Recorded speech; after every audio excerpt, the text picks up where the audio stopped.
The needs for a better knowing God. Kailangan po na lubos po natin makilala ang Panginoong Jesucristo sa buhay po natin or ang Diyos. Dahil kung hindi po natin kilala ang Diyos, hindi po tayo kalulugdan ng ating Panginoon. Amen. What should anyone want to know God? Ano po ba yung mga bagay na dapat na bilang sa atin, bilang tayo, ano po ba yung mga bagay na dapat natin malaman? At ano po ba yun? Okay. Una, no God, no peace. Pag walang Diyos sa buhay ng isang tao, wala si Jesucristo sa buhay mo, wala kang kapayapaan. Amen. Alam mo kung bakit? Dahil yung kasalanan ay nandun. Pag wala si Jesus, yung kasalanan nandun. Pag nandun si Jesus, yung kasalanan nawawala. Amen. He take away all our sin. Kaya nga, kapag tayo'y nabuhay sa kasalanan, alam natin na ang buhay natin ay patungo doon sa tinatawag na tormented place. Doon sa impyerno. Kaya doon sa impyerno, walang kapayapaan. Kaya kung wala ang forgiveness, yung pagpapatawad ng Diyos, wala po tayong tinatawag na kapayapaan. No God, no peace. Sabi po ng Isaiah 57 verse 21, there is no peace, says my God, for the wicked.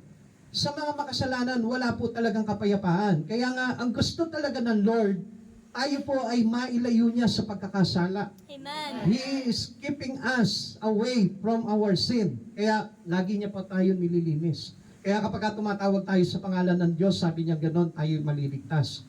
Dahil yung pagtawag natin sa pangalan ng Panginoon, yung ating panalangin, yung ating pagsisimba, yan po yung nag-aalis ng kasalanan po sa atin sa pamamagitan ng ating Panginoong Jesucristo.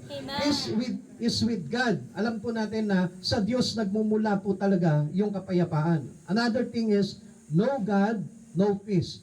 Kung makikilala mo ang Diyos, makikilala mo ang totoong kapayapaan. Alam niyo, marami pong mga nagkakamali mga tao, sabi nila, pag ako, meron akong farm, meron akong mga rest house, meron akong maraming pera, magkakaroon ako ng kapayapaan. No. Our peace not belong to that. Ang ating kapayapaan ay nagmumula sa ating Panginoon. At ang Diyos ang nagbibigay po sa atin yan, hindi ang sanlibutan. Bakit? Ano po sabi po ng John chapter 14 verse 27? Peace I live with you, my peace I give you. I do not give to you as the world gives. Do not let your heart be troubled and do not be afraid. Yung kapayapaan na ito ay hindi galing sa mundo, kundi galing sa ating Panginoon. Sapagkat yung kapayapaan na ibinibigay ng sanlibutan ay pansamantala po lamang. Mamaya-maya, masama na ang loob mo. Mamaya-maya, malungkot ka na. Kaya hindi niyo po ba napapansin, kapag ang isang tao walang pera, malungkot. Kapag ang isang tao walang makain, malungkot. Kapag walang bagong damit, malungkot. Pag may kaaway, malungkot. Pag mayroong kasamaan ng loob, malungkot. Alam niyo kung bakit? Because there is no God. He did not know God in their life. Hindi nila kilala ang Panginoon. Kaya kung mapapansin po natin, tignan niyo, kapag ikaw kilala mo ang Diyos sa buhay mo, alam mo na hindi ka magkukulang sa lahat ng bagay. Because His grace is sufficient for our needs. Ang Diyos, sapat-sapat na sa buhay po natin. God is more than enough. Kaya nga yung kapayapaan, kahit may problema ka, hindi ka malulungkot kasi may Diyos ka. Kahit wala kang pera, hindi ka malulungkot kasi may Diyos ka. Kahit wala kang tinapos, hindi ka malulungkot dahil may Diyos ka. Amen? Kaya nga yung sinasabi ko nga po sa inyo noon, nung bago pa lamang po kami nagagawain po dito sa mga tarim noon, ang attender po namin noon, iisa lang. Pero ang saya namin. Nag-umapaw yung saya namin. Sabi ko, Lord, bakit ganun? Pag kukonti masaya, pero pag marami malungkot. Alam niyo kung bakit? Kasi sabi po ng Lord, mas okay pa yung isa na lubos na nakikilala ang Panginoong Yahweh kaysa sa marami na hindi naman kumikilala sa Diyos. Buti na lang tayo dito. Lahat tayo nakakakilala ng lubos sa Panginoon dito. Kaya tignan niyo ang sasaya ninyo. Amen? Kahit mainit ang panahon, masaya kayo. Dinaan nyo lang sa palakpak eh. Huwag nyo dadaanin sa palakpak. Kailangan daanin nyo sa kagalakan sa inyong puso. Kasi alam nyo po ba, laman ng puso, nalalarawan din po yan sa mukha po natin. Ano po? Kaya makikita mo ang isang tao kapag malinis ang puso, malinis din yung kanyang aura. Amen? Amen? Naniniwala ba kayo doon? Nakikita nyo kapag ang isang tao may karga ng demonyo, makikita mo ang bigat ng mukha. O naniniwala po ba kayo doon? If you are filled with the Spirit of Jesus, madidiscern mo sa tao yun.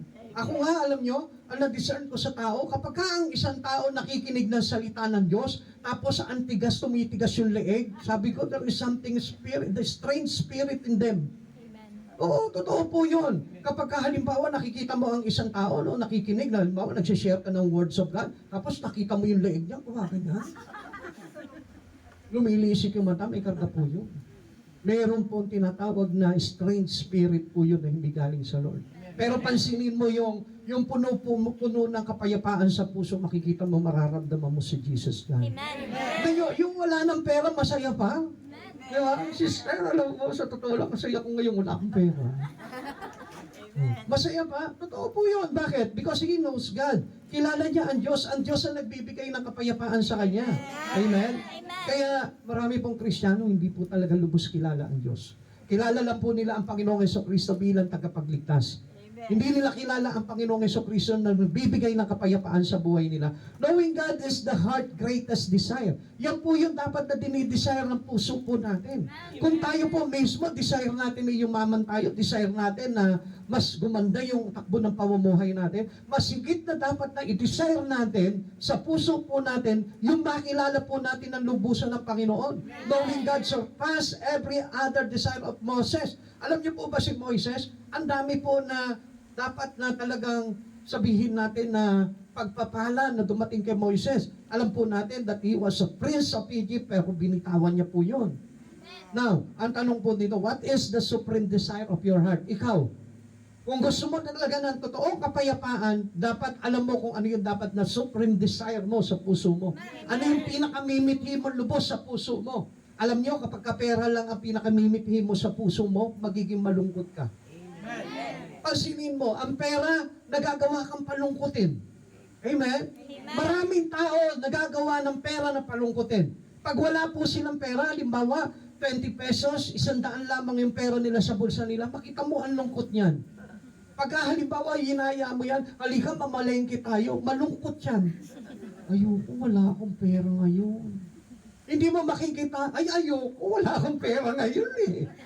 Hindi mo makikitaan ng ganon. Talagang pagka walang pera yan, makita mo ang lungkot ng mukha niya, bakit ka malungkot? May problema ka ba? Hindi, wala lang akong pera. Amen? Kaya nga dapat alam natin what is the supreme desire of our heart. At yun yung dapat na pinakamataas na desire ng isang tao, yung makilala niya ang Diyos sa buhay niya na magiging kasapatan sa buhay niya. Amen. Sabi po ng Biblia, God is more than enough. Amen? Amen. Yung kayamanan mo, hindi po sapat yan. Yung maganda mo sa sasakyan, hindi sapat yan. Yung marami kang investment dito sa mundong ito, hindi sapat yan. Pero God is more than enough. Amen. Ang Diyos ang kasapatan sa buhay natin. Kaya kailangan na makilala mo si Jesus sa buhay mo. Amen. How can we know God? Paano po ba natin makikilala ang Diyos? Una, we can know God through faith in His Word. Paano makikilala ng isang tao ang Diyos kung wala siyang pananampalataya sa salita ng Diyos? Kaya nga, alam nyo, marami po mga Kristiyano, hindi pa rin nagbabasa ng Bible. Nananahan lamang po siya sa pakikinig lamang po ng salita. Subalit, wala po siya nung tinatawag na personal reading, personal encounter in the words of God. Kaya nga po dito si Moises, ang sabi niya po dito, I have found grace in thy sight. Nakuha ko yung kaluguran ng Diyos. Nalugod sa akin ang Panginoon. Alam niyo po ba, malalaman lamang po natin kung nalulugod sa buhay mo ang Panginoon kapag ka ikaw ay nananalig sa Kanyang salita. Amen. Exodus 33 verse 13. Kung ito'y totoo, ipinapakiusap kong sabihin ninyo sa akin ang inyong mga balak gawin para malaman ko upang patuloy kayong malugod sa akin. Alalahanin din ninyo na ang bayang Israel ay inyo. Alam nyo, ang desire po talaga ni Moises dito, mabigyan ng kaluguran palagi ang Panginoon. Amen. Alam nyo, karaniwan po sa mga tao ngayon, gusto lamang po nila yung tinatawag na pleasing self. Yung malugod lamang yung sarili nila. Pero, hindi nila inisip na napakahalaga na ang Diyos ay nalulugod sa buhay po natin. Like for example, ngayon, nandito ka ngayon, nakikinig ka ng salita ng Diyos, tumatagos sa puso mo yung mga pinapakinggan mo, lugod na lugod ang Panginoon dyan. Kapag ka, halimbawa, willing ka na makorek ka ng salita ng Diyos because of your faith in the words, nalulugod po ang Panginoon po dyan. Kaya nga kapag halimbawa, tayo po mismo, pinapagamit natin yung buhay natin sa Panginoon, God pleases us. Doon nalulugod ang Panginoon sa buhay po natin. There is no hope for anyone apart from God's grace. Ang tawag po doon is grace of God. Yun yung nagiging pag-asa natin sa buhay natin. Ang hindi nyo po alam kung bakit kayo nandito ngayon, it is only the grace of God. Kung bakit ka nakikinig ng salita, because of the grace of God. Gusto ko malaman mo, hindi yan sariling choice mo. Hindi yan sariling gusto mo, kundi ang Diyos mismo ang nagpahintulot niyan kung bakit nandito ka ngayon. Kaya nga alam nyo, sabihin ko po sa inyo, kayo po ay mapalad na nilalang sa Panginoon. Bakit? Kasi marunong kayong mag-church. Marunong kayong magsimba. Marunong kayong magbasa ng Bible. Marunong kayong tumawag sa Panginoon. Marunong kayong kumilala sa Diyos at naglalarawan ng totoong pagkakilala sa Panginoon. Because we all know the grace of God. Marami pong tao, akala nila, lahat ng mga bagay sa buhay nila ay dala lamang ng kanilang pansariling pagsisikap. No, hindi po. Kung hindi dahil sa grasya at biyaya ng Diyos, wala kanyang lahat ng mga bagay na yan. Amen? Sabi nila, gandang Vicky Bello. Amen? Pero gusto ko malaman mo, hindi si Vicky Bello ang nagpapaganda sa buhay ng tao. Sino? Ang Diyos. Hindi magiging maganda ang itsura mo kung hindi dahil sa Diyos. Kaya lang po, bulag ang tao. Kaya nga maraming tao, nagpaparetoke pa sila, nagpapaputi, ano pa mga ginagawa-gawa nila sa kanilang sariling katawan. At ang hindi nila alam, yung pagkakalagha sa kanila ng normal, yun ang kagandahan mula sa mata ng Diyos. Amen. I have found grace in thy sight, sabi po ni Moises. Amen. Tayo po ay kinalugdan ng Panginoon, kaya tayo po ay nilalang ng ating Diyos. Sabi niya po dito, there is no hope for anyone apart from God's grace. Grace grant God's favor to undeserving sinner. Undeserved po tayo eh. Hindi po talaga tayo maliligtas, pero napakaganda po ng biyaya ng Panginoon at binigyan tayo ng kaligtasan. Only grace makes it possible for sinners to know God. Alam nyo, kung hindi po dahil sa grasya at biyaya ng Lord, hindi po natin makikilala ang Diyos. Alam nyo kung bakit? Kasi iyong kasalanan nandun. Amen. At kapag ka nananaig sa atin ang kasalanan, hindi mo kilala ang Diyos. Kasi yung kasalanan na yon, yun yung bumubulag po sa atin sa mga bagay sa Panginoon. Kaya nga maraming tao ayaw mag-church. Kaya maraming tao ayaw paglingkuran ng Diyos. Bakit? Kasi hindi nila alam yung halaga ng grace ng Lord na naglinis sa kanila sa lahat ng kanilang mga pagkakasala. Amen. This grace is made personal and practical through faith. Alam niyo po ba na ito'y naging pakinabang po sa buhay po natin dahil sa ating pananampalataya sa salita ng Diyos. Sabi po dito, faith appropriates God's grace by believing in words. Now, ito po yung naging pag-asa po natin eh. Sa pamamagitan po ng ating pananampalataya sa salita ng Diyos, doon natin natuklasan na si Jesucristo ay sagana sa pagpapala sa buhay ng tao. Amen. Paul said this enabled him to know God personally. Kay Pablo po, alam niyo po ba, kung hindi niya na-encounter ito pong words of God, hindi niya lubusang makikilala si Jesucristo. Amen. Kaya nga yung Shekinah glory, nung nag-struck sa kanya po yun, nabulag siya. At alam niyo po ba kung ano po yung nakita niya po doon sa pagkabulag niya? Nakita niya yung liwanag po ng ating Panginoong Jesucristo na nagsasabi, Saulo, Saulo, bakit mo ko inuusig? Doon ngayon siya napaisip ngayon. Napaisip si Pablo, bakit ko nga ba inuusig ang Panginoon?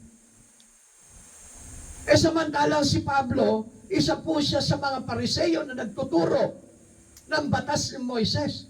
Pero hindi niya alam na yung liwanag ni Kristo ang talagang totoong kailangan niya. He must know Jesus very well. Alam niyo, karamihan po sa atin, minsan nagcha-church po tayo, no? Akala po natin, kilala-kilala na natin ang Diyos. Alam niyo po ba, hanggat hindi tayo na-strap nung tinatawag na Shekinah glory ng Lord, yung liwanag ng Panginoong Jesucristo, hindi tayo naliwanagan, I tell you, hindi mo talaga maiintindihan ang halaga ni Jesus. Amen. Kaya tayo nandito ngayon dahil alam mo na mahalaga si Jesus sa buhay mo. Amen. Kaya kahit na mainit ang panahon, nandiyan ka. Amen. Nagsasuffer ka sa init sapagkat alam mo na masigit na mahalaga ang Panginoong Hesukristo sa buhay po ng tao.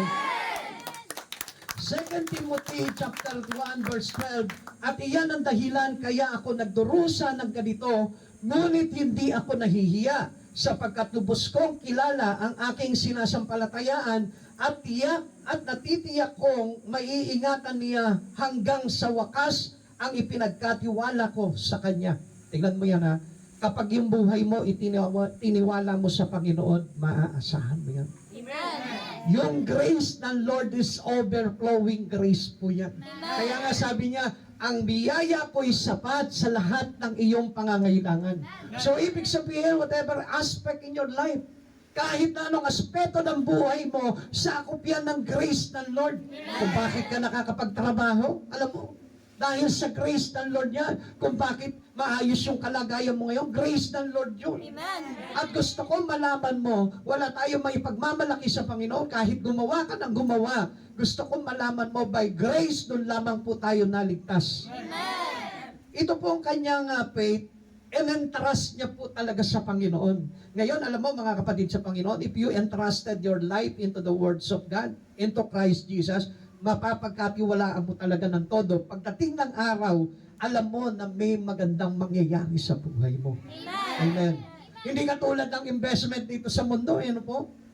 Minsan malakas yung iyong pagkita dito, pero dumarating yung panahon na babankrupt ka.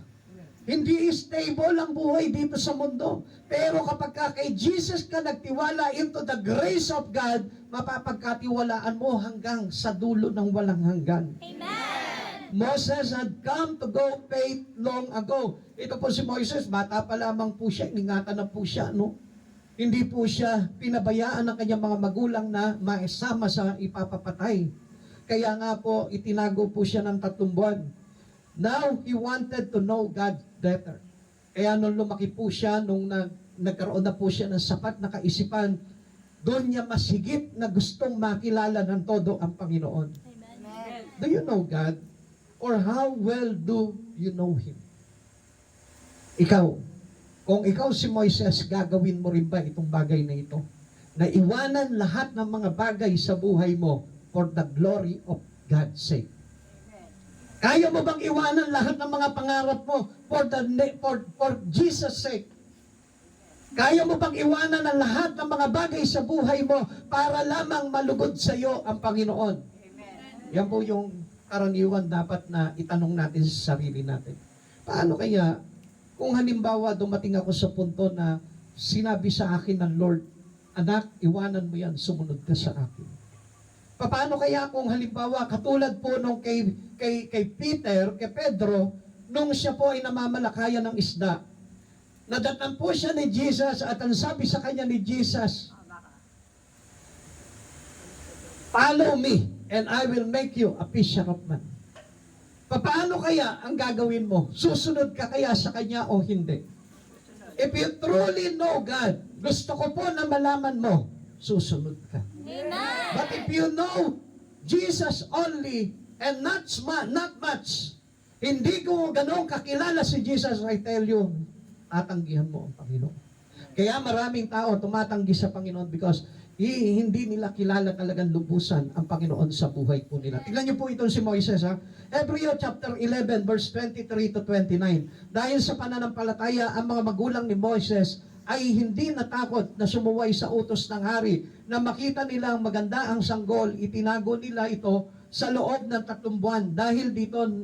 Dahil sa pananampalataya, tumanggi si Moises nang siya mayroon ng sapat na gulang na tawagin siyang anak ng prinsesa, anak ng hari. Inibig pa niya makihati sa kaapihan dinaranas ng bayan ng Diyos kaysa magtamasa ng mga panandiliang aliw na dulot ng kasalanan. Itinuring niyang higit na mahalaga ang pagtitiis ng hirap dahil sa Mesiyas kaysa ang mga kayamanan ng Ehipto sapagkat nakatuon ang kanyang paningin sa mga gantimpala sa hinaharap. Pananampalataya din na nagudyok kay Moises na lisanin ang Ehipto nang hindi natatakot sa galit ng hari. Matatag ang kanyang kalooban sapagkat para niyang nakita ang Diyos dahil din sa pananampalataya. Itinatag niya ang Pasko at iniutos sa mga Israelita na pahiran ng dugo ang pintuan ng kanilang mga bahay upang huwag patayin ng anghel ng namumuksa ang kanilang mga panganay. Dahil sa pananampalataya, nakatawid ang mga Israelita sa dagat na pula na parang lumalakad sa tuyong lupa, samantalang nalunod naman ang mga Ehipsyo nang ang mga ito'y tumawid. Tignan niyo po itong si Moises. Mas pinili niya na magdanas ng hirap kasama itong bayan ng Diyos. Hindi niya pinili yung kayamanan ng paraon, kundi mas higit na pinili niya yung pagtitiis ng hirap nitong bayan ng Diyos. Alam niyo kapatid sa Panginoon, kung talagang kilala natin ang lubusan ang Panginoon sa buhay natin, hindi natin pwedeng pagpalit si Jesus sa kahit na anumang bagay. Kahit na gaano pa kalaki ang kayamanan mo, kahit gaano pa katayog yung mga pangarap mo sa buhay, mas pipiliin at pipiliin mo si Jesus sa buhay mo sapagkat si Jesus ang kasapatan sa lahat ng bagay. Natatandaan niyo po yung mga taong nabigo. Marami pong mga tanyag na tao ay nabigo sa kanilang mga pangarap sa buhay. Although nakamit po nila yung tayog ng pangarap po nila, pero at the end of their life, nabigo pa rin sila. Paano nabigo sila? Ang yayaman nila. Alam niyo po, ito po si Ayala Sobel, yung matandang Ayala Sobel. Noong time na naparalisa na yung kanyang katawan, dumating po yung time na habang sila po ay umiikot, binabagtas po nila yung pong lugar ng Sapier. Marami po kasi doon yung mga kargador. Nakita niya yung isang kargador doon na matipuno at malakas ang katawan na bumubuhat ng mga mabibigat na pasanin, no? Na mabibigat na kung ano mang mga bagahe po yun. Ano po? Sabi po nito ang si Ayala Sobel, kung mabibili lang ng pera ang kalakasan ng taong yan, binili niya na. What do you think? Ano po ba yung sa palagay ninyo? Meron po ba siyang pagtatagumpay? Wala. Bakit? Kasi kahit na gaano siya kayaman, wala naman siyang kalakasan. Amen. Ang tinutukoy po natin dito, yung lakas na kaloob sa atin ng Panginoong Hesukristo na maglalagay po sa atin sa buhay na walang hanggan. Na kahit na ma-achieve mo lahat ng mga pangarap mo sa buhay na ito, kung hindi mo talaga lubos na kilala si Hesukristo sa buhay mo, bigo ka pa rin. Amen. Sapagkat gusto ko po na malaman po ninyo, yung pagkakilala natin sa Panginoong Hesukristo, yun yung maghahatid po sa atin sa buhay na walang hanggan. Kaya nga tayo po'y manalig sa salita ng Diyos na ating pinapakinggan. Ikalawa, we can know God through focusing on His way. Sabi po ni Moises po kay Yahweh, show me now the way that I may know Thee. Sabi niya ganon, ipaalam mo sa akin, Yahweh, yung iyong mga balak, yung iyong mga plano, para sa ganon, manatili akong kalugod-lugod sa iyo. Ikaw, tatanungin kita, sa dami mong plano sa buhay, sa dami mong ginawa sa buhay, natanong mo ba ang Panginoon, Lord, nalulugod ka ba sa mga bagay na ginagawa ko? Lord, nalulugod ka ba sa mga pang-araw-araw na ginagawa ko? Lord, nalulugod ka ba sa pamumuhay ko ngayon? Siguro, simple tayo. Maaaring sinasabi mo, nalulugod naman sa akin ang Panginoon kasi masipag ako. Nalulugod sa akin ang Panginoon kasi matulungin ako. Hindi po yun yung talagang kaluguran na nais ng Diyos sa buhay po natin. Tingnan niyo po, basahin po natin sa verse 13. Kung ito'y totoo, ipinapakiusap ko, sabihin ninyo sa akin ang inyong mga balak gawin para malaman ko upang patuloy kayong malugod sa akin. Alalahanin din ninyo na ang bayang Israel ay sa inyo.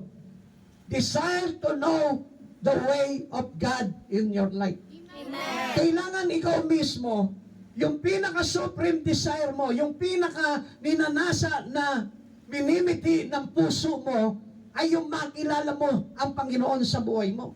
At alam niyo kung paano mo makikilala ang Diyos talaga sa buhay mo ng todo? Yung alam mo kung ano yung plano ng Diyos para sa iyo. Yung alam mo yung purpose ng Diyos sa buhay mo. Kung ano yung bagay na nakalulugod talaga sa Kanya, yun yung aalamin mo. Tatanungin mo, Lord, Lord, please show me your way. Sabihin mo sa akin yung mga balak mo para sa buhay ko. Sabihin mo yung mga balak mo sa akin para sa mga anak ko. Sabihin mo yung balak mo sa akin kung bakit ako nandito ngayon sumasamba sa iyo. Amen. Lagi mong tinatanong sa Panginoon yon, sapagkat ang hangad ng isang tao talaga na lubos na nakakakilala sa Diyos ay yung mabigyan niya ng kaluguran ang Diyos sa buhay. Amen. Di ba tayo po mga magulang kapag halimbawa meron tayong mga achievements na nakuha po natin, halimbawa let's say kumita tayo ng malaki, pagka pinaalam natin sa pamilya natin yan, tuwan-tuwa yung pamilya natin, anak, alam mo ba, marami ng pera si tatay. Meron na akong may pambibilis sa mga bagay na gusto mo. Tuwan-tuwa ka naman. Amen? Amen. Kapag halimbawa, sinabi mo doon sa anak mo, anak, marami na tayong pan-Jollibee ngayon, tuwan-tuwa ka na ngayon, katulad ni Jacob. Yeah? Kapag sinabi mo sa mga anak mo, sinabi mo sa kanila, mabibili na natin kung ano yung gusto nyo. Ikaw naman, tuwan-tuwa ka. Alam mo, ang Lord, nalulugod sa atin ang Panginoon kapag halimbawa, lahat ng achievements natin dito, laging mayroong parte ang Diyos. Laging kasama mo ang Diyos. Kaya nga, sabi po ni Moises dito, show me thy way. Ipaalam mo sa akin, Yahweh, yung balak mo. Ipaalam mo sa akin yung plano mo para magawa ko naman, para malugod ka sa akin. Alam niyo po, kapag tayo po sa pamumuhay po natin sa mundo na ito, lagi nalulugod sa atin ang Panginoon, hindi tayo magkukulang. Amen. How do we know His way? Paano ngayon natin ba nalaman yung balak ng Panginoon, yung kanyang pamamaraan o kanyang daan? We know Him by learning about His plan of creation and redemption. Alam niyo po ba kung bakit tayo kinreate ng Lord? Alam niyo po ba kung bakit po tayo tinubos ng ating Panginoon? Dahil ang layunin ng Panginoon, hindi yung magpakasasa tayo dito sa kalayawan ng mundo na ito, kundi kaya ka kinreate at iniligtas ng Diyos because He wanted us for eternal fellowship to Him. Amen. Gusto niya yung pangwalang hanggan, kasama natin siya. Amen. Gusto ng Lord yung meron siyang kaisa. Gusto ng Lord yung meron siyang kasama. Gusto ng Lord yung merong walang hanggan. Fellowship tayo sa Panginoon. Kaya nga kung mapapansin natin, linggo lang hindi maibigay ng tao. Isang oras lang hindi pa mapagbigyan ng Diyos ng mga tao. Kaya nga alam nyo, sa oras na ito, nandiyan ka ngayon. Sabi mo sa katabi mo, kahit na naiinip ka ngayon, Kahit na naiinip ka ngayon, nalulugod sa iyo ang Panginoon. nalulugod sa iyo ang Panginoon. Kasi kasama ka sa pagtitiis ng bayan ng Diyos. O, tignan nyo na. Akala nyo ba yung pagkainip nyo ngayon na gusto nyo na sana tapusin na ni Pastor? Kasi gusto ko nang umuwi. Kahit na naiinip ka, nagsasuffer ka ng pagkainip, nalulugod sa iyo ang Diyos. Bakit? Kasi tinitiis mo yan dahil alam mo, the grace of God is sufficient. Amen. Ano pa? We know Him by studying the works of God's among His people. Kaya nga kailangan, alam niyo po, kailangan alam din po natin kung paano gumalaw ang Diyos sa kanyang mga tao. Amen? Kaya nga tayo, nakatuon po tayo sa Israel Bakit? Kasi doon lahat magaganap, lahat ng plano ng Diyos. Yun yung timetable natin, yung mga bagay na nangyayari sa Israel. Amen? Dahil bagay na nagaganap po doon, nagaganap yun yung kaganapan sa buong mundo. Amen. Amen. We know Him by comparing Old Testament prophecy and New Testament fulfillment. Tingnan niyo ito mga kapatid sa Panginoon. Alam niyo po, marami po mga diskusyon, sa Biblia na mayroong hango sa Old Testament, meron naman na ipinaglalaban yung New Testament. Alam niyo, lahat po ito, isa lamang po ito Kaya nga po, ang dami pong issue Meron mga issue sa kanila na bawal kumain ng ganito, bawal magdamit ng ganito, bawal magsuot ng ganito. Ano pa po yung mga bawal? Bawal ang mamuno, ang mga babae. Sino po nagsabi po sa atin na affected yung ating salvation sa mga bagay na ganon? Our salvation is through grace alone. Amen. Hindi maapektuhan yung iyong kaligtasan kahit na kumain ka ng dinuguan. Meron po ba hindi kumakain ng dinuguan dito? Ha? Sino po dito yung kumakain ng dinuguan? Amen. Naku, masarap po ba kayo magluto ng dinuguan? Sabi po kasi, naku, huwag kang kakain ng dinuguan. Amen? Sabi nila gano'n sa amin, no? Nung meron pong nag-preach po pinag-preach ko po na itong mga babae po doon. Sabi nila, bakit pinag-preach si pastor yung babae yun? Sabi po ng Biblia, bawal ang mag-preach ang mga kababaihan. Alam niyo po, hindi nila alam yung konsepto nung sinasabi ni Pablo po na yun. Kaya nagkakagulo-gulo yung isipan po nila about sa kaligtasan sapagkat ang totoong doktrina ay hindi naman po talaga affected ng ating iinumin, dadamitin, kakainin, sapagkat si Jesucristo ang katubusan ng lahat ng bagay. Amen? Kaya nga doon sa prophecy pa lang ng Old Testament, pinulpil ni Jesus ito. Kaya papaano ngayon na itong mga bagay na ito ay makaka-apekto pa doon sa tinatawag na kaligtasan mo? Amen? Amen. Kaya nga mapapansin po ninyo sa sobra pong maraming diskusyonan nito, naglabasan na kahit hindi nila kilala ang Diyos, maliligtas sila. Na kahit hindi sila nagcha-church, maliligtas sila. Alam niyo mga kapatid sa Panginoon, maraming bagay na dapat po tayo maintindihan at matutunan sa Lord para lubos po natin maunawaan kung ano talaga yung kalooban ng Panginoon. Tatanungin ko po kayo, magagalit po kaya ang Diyos kung halimbawa kumain ka ngayong oras na ito ng dinuguan? Tatanungin kita, honestly. Honestly. Hindi po. Taas po yung kamay ng hindi sumasang-ayon. At sasabihin ko po sa inyo na hindi ma-affect. No, malinis siya gawa, nayaring kanin. Pero no makapoy ya gawa, makapoy. Pag malinis daw trabaho, pwede pong kainin. Ano po yun, Nay? Malinis po yung pagkakaluto. Malinis po yung pagkakaluto. Malinis po yung pagkakaluto. O kaya linisan niyo yung pagkakaluto niyo. Ako nga kahit hindi ko kilala yung luto, kinakain ko yun. Kasi paborito ko po yung dinuguan. Amen.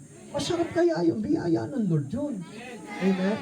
Kasi alam niyo po, hindi naman po yung dinuguan ang ipinako sa krus. Amen.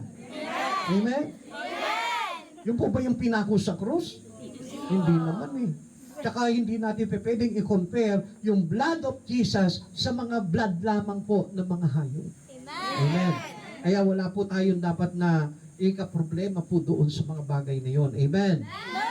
Studying the life of Jesus help us know God's better. Sapat na nakilalanin mo si Jesus. Pag-aralan mo yung buhay ni Jesus para lubusan mo makilala kung ano yung kalooban talaga ng Panginoon. Alam nyo, ang dami po nilang mga pinag-aaralang iba-iba. Subalit yung talagang katauhan ni Jesus, hindi nila kilala. Kaya nga po, ang dami po mga nagiging mga haka-haka o mga kung anumang mga kathang isip lamang po na hindi naman hango sa buhay ng ating Panginoong Jesucristo. Si Jesus lamang po ay malalaman mo na lahat ng mga bagay sa ating Panginoon. We get a greater appreciation of His love. Doon tayo magkakaroon ng higit na pagpapahalaga sa kanyang pag-ibig. Doon din po tayo magkakaroon ng higit na pagpapahalaga at pangunawa sa kanyang mga biyaya. Kaya kung papansinin po natin, alam niyo po, kahit na anong bagay na dumating sa buhay mo, biyaya ng Diyos yan. Grace of God yan na dapat pinagpapasalamat natin sa Panginoon. Kaya gusto ko po na malaman po ninyo, yung pag-church po natin, pagpapasalamat po natin yan sa mga nagdaang araw na pagpapalang binigay sa atin ng Panginoon. Kaya hindi nyo napapansin, kapag ikaw masipag ka mag-church, makikita mo yung biyaya ng Lord. Dumadaloy sa buhay mo. Sino po dito yung kaka-church niya, pinagpala siya ng Diyos? Sige po. O tignan nyo, halos majority, pinagpala ng Diyos sa pag-church siya. Sino po dito yung minalas ang buhay dahil hindi nag-church? Ha? For sure, wala dito kasi nag-church kayo eh. Amen? Kaya kung mapapansin mo, yung mga hindi nag-church, hindi sumasamba sa Panginoon, makikita mo yan, pagising pa lang ng umaga, pag nakasalubong mo yan, sabihin sa'yo, malas. Bakit malas? Eh, nagising ka nga. Amen? Wala kasing kape. Malas na, wala lang kape. Ay, di mangingi ka doon sa kapitbahay mo, sabihin mo, pagpalain ka ng Diyos, binigyan mo ako ng kape. Makikita mo, hindi lang kape, ibibigay sa'yo niyan. Pati pandesal, may palaman pa. Amen? Amen? Kaya tandaan po natin, lahat ng bagay, grasya ng Diyos po yan. Biyaya ng Diyos po sa atin po yan. Amen? Lingering at the cross draw us closer to Jesus. Kaya nga yung ating pagkapit po sa cross ni Jesus, yung tayo po yung marunong magtiis. Amen? Hindi ba yung kapag halimbawa, wala ng pera, ayaw na mag-church. Wala akong pamasahe. Maglakad ka. Yung iba ang problema, pera, pamasahe. Pero alam mo, mas mabigat yung problema ng iba. Gustong mag-church, may pera, kaya lang hindi makapaglakad. O anong gusto mo doon? May pera ka, pero hindi ka makapaglakad? O wala kang pera, pero buo ang dalawa mong paa? Mamili ka. Walang paa, basta may pera. Yan naman tayo eh.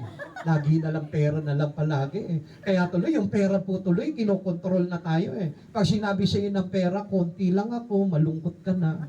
Tignan mo ngayon yung katabi mo, pag malungkot siya, konti pera niyan. Hindi dadami pera niyan. Pero pag yan, masaya yan, kahit walang pera yan, mamaya marami ng pera yan. Oh, di ba? Yan kayo magaling. Oh, nandiyan pa ba kayo? Focusing on Christ's return make us more like Him.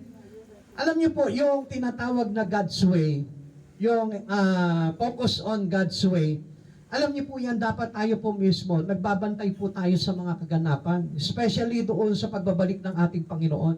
Kaya alam niyo, kapag ang isang tao, even Christian, kapag yan focus po siya sa mga bagay sa pagbabalik ng Panginoon, mas madali po yan naaakit ng mga bagay sa sanlibutan. Yung tinatawag na worldly allurement, yan po yung kadalasan na naglalagay sa unfocusing ng isang tao sa ating Panginoong Jesucristo. Kaya hindi niya namamalayan kung ano yung gusto ng Diyos sa buhay niya.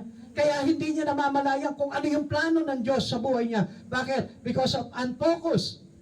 Dahil akit na akit siya sa mga bagay na makasanlibutan at yung pagkaakit niya doon, nalilimutan niya na yung mga bagay sa ating Panginoong Jesucristo. 1 John chapter 3 verse 1 to 3. Tignan ninyo kung gaano kalaki ang pag-ibig sa atin ng Ama. Tinatawag niya tayo mga anak ng Diyos at iyan ang totoo. Ito ang dahilan kung bakit hindi tayo nakikilala ng mga makasanlibutan. Hindi nila kinikilala ang Diyos. Ang mga minamahal, anak na tayo ng Diyos ngayon.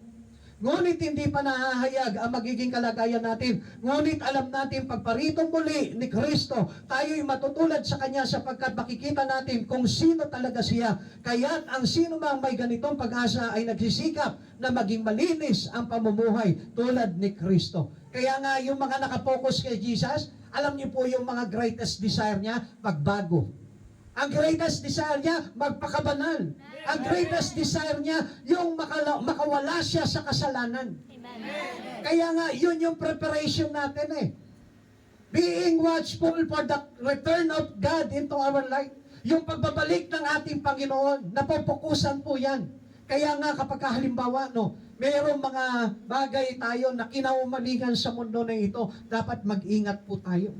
Dahil yan yung nagpapawala po sa atin sa ating Panginoon. Kaya never na gagawin mong kalimutan ang Diyos sa buhay mo. Pakisabi mo sa katabi mo, isigaw mo sa Kanya, wag na wag mong kakalimutan ang Diyos sa buhay mo. Wag na wag mong kakalimutan ang Diyos sa buhay mo. Amen? Amen! Totoo ba yan? Amen! Sa linggo, hindi mo siya makakalimutan? Amen! Depende, pastor. Depende sa kondisyon ng katawan ko. Minsan ganun tayo eh. Minsan kapag tinamad lang tayo, nakakalimutan na natin ang Diyos. Tandaan po natin, ang pagkakilala natin sa Panginoon, nag-uumpisa yan sa ating pagsamba sa Diyos. Kapag hindi ka marunong sumamba sa Panginoon, I tell you, hindi mo kilala ang Diyos. Marami nagsasabi, kilala ko ang Diyos, mahal ko ang Diyos, nasa puso ko ang Diyos. Pero kung hindi nagsisimba yan, hindi totoo yun. Amen. O halimbawa, sasabihin ko Sister Mary Ann, girlfriend ko si Sister Mary Ann, tapos hindi ko naman siya kinakausap. Tapos hindi ko naman siya kinakasama. So paano mo masasabi yung bagay na yon? Kung mahal mo ang Diyos, dapat lagi mong kasama ang Diyos. Dapat siya yung tinitiwalaan mo ng buhay mo. Amen. Sabihin mo nga sa katabi mo, nagtitiwala ka ba talaga sa Diyos?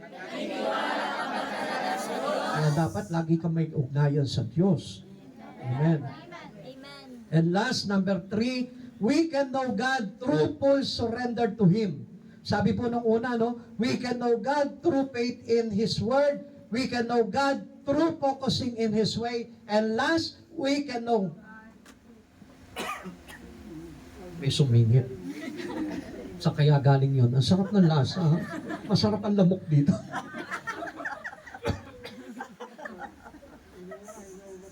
Nakita nyo pati yung lamok. Nakapokus din. Number 3, we can know God through full surrender to Him. Sabi po dito, my presence shall go with thee. Tingnan niyo po ito ha. Kapag ang buhay mo nakasuko sa Panginoon, ang pagsama ng Diyos sa buhay mo laging nandun. Kaya nga ang Diyos na ito, lagi kang sinasamahan ng Lord. Kaya alam nyo, kapag ka sinuko mo ang buhay mo sa Diyos, lahat ng bagay na gagawin mo, sasamahan ng Diyos. Kaya makikita mo yung tagumpay, meron palagi doon sa mga ginagawa mo. Ang isang tao na hindi kasama ang Diyos, walang tagumpay niyan. Kahit kumita ng malaki yan, hindi tagumpay ang tawag doon. Ang totoong tagumpay, kumita ka na ng malaki o hindi man, basta kasama mo ang Diyos, tagumpay yan. Amen? Bakit? Tignan niyo po ito. Exodus 33 verse 14. Sasamahan ko kayo at bibigyan ko kayo ng kapayapaan. Sagot ni Yahweh. Pansinin niyo, maraming tao, maraming pera, pero malungkot. Walang kapayapaan. Pero meron mga tao, walang pera, walang kayamanan, pero payapa. Amen? Amen. Yung may kakilala nga ako ang daming utang. Lahat ng lending, inutangan, pero may kapayapaan pa rin. Bakit? Kasi sanay nang tumakbo. Hindi, joke lamang po yun, ano po? In the midst of trouble, there is always peace. Nandun palagi po yung ating kapayapaan. Bakit? Isinuko mo sa Diyos yung buhay mo Kaya hindi ka na makikitaan ng kalungkutan dyan. Na kahit nagugutom ka, masaya ka pa rin, payapa ka pa rin. Na kahit na inaaway ka ng misis mo dahil wala ka maibigay na na entrega, payapa ka pa rin. Bakit? Kasi alam mo, hindi ka matitiis ng Diyos. Amen? Full surrender, make Jesus with us always. Laging nandyan ang Panginoon and have a great peace pag nandyan si Jesus. Amen. Like Moises, we had been called to a difficult task. Tandaan po natin. Ano po ba yung difficult task natin? Yung buhay natin dito sa mundo na ito.